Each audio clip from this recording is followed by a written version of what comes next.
I finally made it to 3 months on Turo. That's like a full fiscal quarter for you finance nerds. I wanted to take the time to really make this video to talk about what it's been like, and especially about the month of August, the last month of summer. And this past month, I made just about $1,300 on Turo renting out my Porsche Macan. Now, if you want to learn a little bit more about what my actual costs were and what it was like renting out the Porsche for the Macan, then stick around a little bit and we're going to talk about some of that today.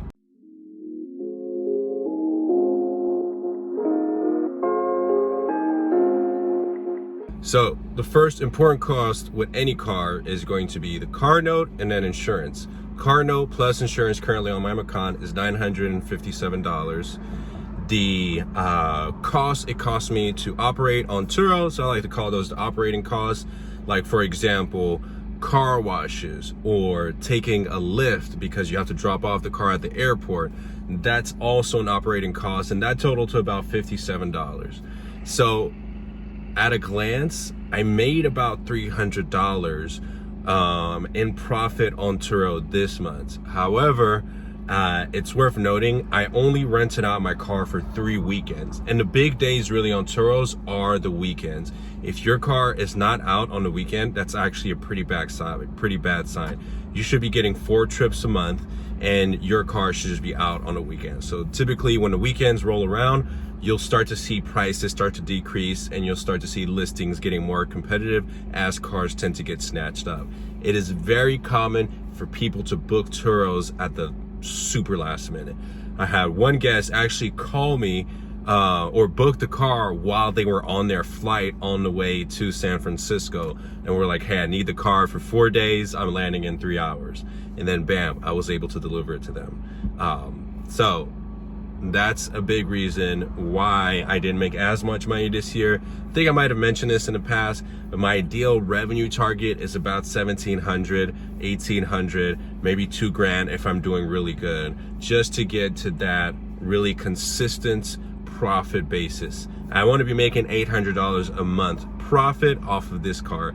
If I can get to if I could get to $1,000 a month once I become an all-star host, then that'll be great. However, in the month of August, we kind of had to take a step back from that because I was getting married. So I got married in the month of August, and so wanted to have the car around, didn't want to drive the Supra, wanted to actually, rent out my own car. And then where I did the math, if you think about it, I made $1,300 something off of 3 weekends. So the opportunity cost there was about $400. Had I had the car out, then it could have made me about an extra $400, and then that would have taken me into that $1,700 range. So not all is lost. Still a lot of hope in the Turo business. I will have to say though, adding on top of that cost comes maintenance and upgrades. So there was both maintenance and upgrades that I had to perform in the month of August. Let's talk about the big negative, the maintenance. So this car is still under warranty. I bought it used, it's a 2018, but it comes with Porsche certified pre-owned warranty, meaning that I get 2 years extended warranty, and I believe it's up to 100,000 miles.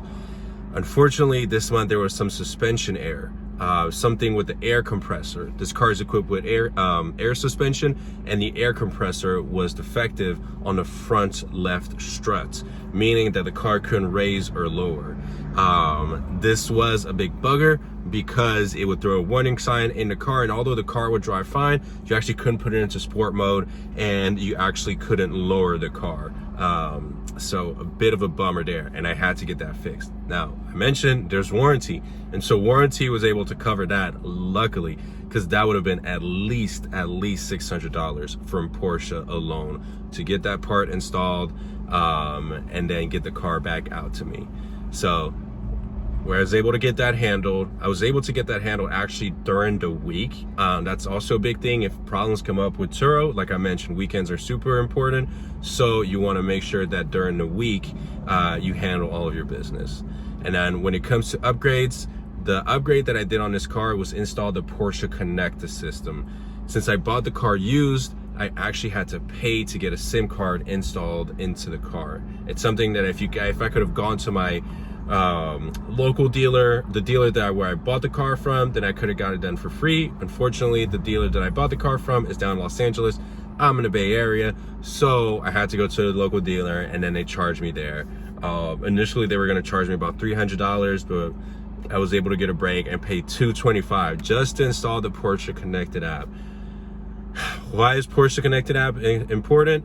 Well, that's because doing the drop-offs contactless can be a bit tricky. A lot of times hosts just can be really confused. While I do have the lockbox, having the app and being able to lock the car remotely is a really big benefit.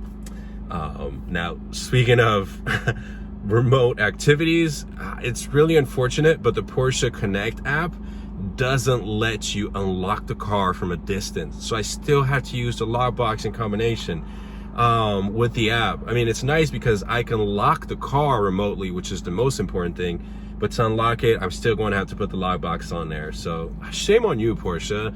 BMW's been able to unlock and lock cars for like a super long time now. I'm really shocked that the Porsche app doesn't let me do that. And that's the only thing you can do with BMW. You can turn on the climate control, etc., flash the lights.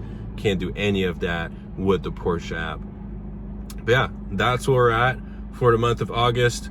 So very flat. I also really, if we want to really look at, at the EBITDA to figure out what my real profit was, I still had some startup costs that was being paid off. Remember when I got the car, I flew down to LA. So if you factor in the cost of the flight and the gas to bring the car back to the Bay Area, it kind of levels out. But now, starting this month of September, we are completely even. So everything that happens this month is going to be profit. I'm going to try to not put in any money into the car this month. I really want to tint the windows. As you can see, I am cooking in here because this car is black. The interior is black. It just brings in so much heat. So I want to do ceramic tint on all the windows and like a couple things that I just still want to do around the car. But tint being a big thing. And so I'm gonna wait for that, see how September works. From doing a little bit of diving into data, it looks like September and October are some of the slowest months when it comes to Turo and rental. So I'm bracing myself a little bit, but then once Thanksgiving comes, then everything is going to spike up as people will get ready to travel for the holidays, and then the car should be out then. But yeah, so we'll have to see, catch up in a month, see what my profit is like for this following month. The last big thing that I'm going to do is actually not so much in terms of increased revenue, but increased expenses. I'm going to be switching insurance. So switching right now, the car's under Geico, I'm paying about $130 a month, but Metro Mile apparently is very friendly for Turo hosts because you can turn off your insurance while your car goes out on rides.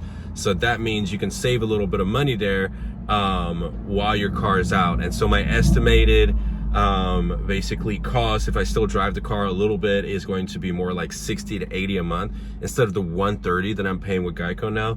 So just looking for ways, and again, to increase profit and just fatten up my margins. But yeah, so that's where we're at. Still want another car. I'm trying to figure out the Tesla thing. I really want the Model Y, but then there's the government incentives coming in, and then would have to wait until January. I really want a convertible because I know those were popular in California. I still just haven't figured all that out. Also dealing with a lot of economic uncertainty, car prices all over the place. So I'm just playing it safe right now, just keeping with the Macan, keeping my eye out for any good deals. But September, let's try to see if we can make $700 in profit. Yeah, let's do that. Let's try to make $700 in profit. Car is already booked up for half the month, so we should be getting there. It's just to see what happens in the later half. And then by then, I'll be an all-star host too. So, all right. Thank you for watching this video.